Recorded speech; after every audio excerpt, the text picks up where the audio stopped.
Ennätysluminen talvi työllistää kattofirmoja. Lunta on tuuprotellut jo 2 viikkoa.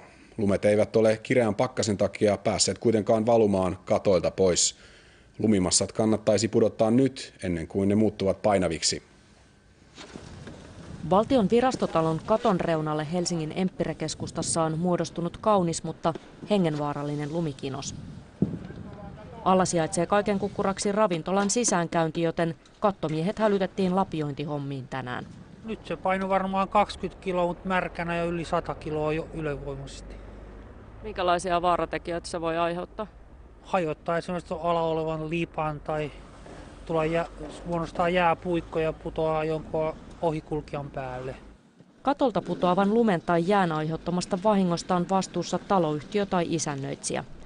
Nyt kun lunta on satanut moneen vuoteen ennätysmäärä, ovatkin lumenpudotuksen ammattilaisten puhelimet soineet tiuhaan. Lunta on tullut pyryttämällä pari viikkoa tuossa ja lumi kasaantuu tuulen mukana noihin talojen seinustoille ja katoille. Ja ne ei ole sieltä valuneet pois, kun ei ole ollut suojasäätä käytännössä ja lumi on päässyt kasaantumaan ja kerääntymään. Tämä on paras hetki tiputtaa kinokset katoilta, sillä lumi on pakkasen ansiosta kevyttä. Nyt on ehdottomasti oikea aika poistaa niitä ennen kuin suojasää tulee, koska lumi on kevyempää ja siinä ei ole kosteutta sillä lailla, että se pääsee vielä aiheuttamaan rakennuksiin paino-ongelmia ja sekä vesivuotovahinkoja. Kattomiehen mieluisin työkohde on loivasti kalteva. Ei ole jääpuikkoita. Tasakatolla on paljon töitä, kun pitää kolata koko katto, mutta semmoinen vähän kalteva katto on mukava tehdä, mutta liian jyrkät on taas sitä aika vaativia.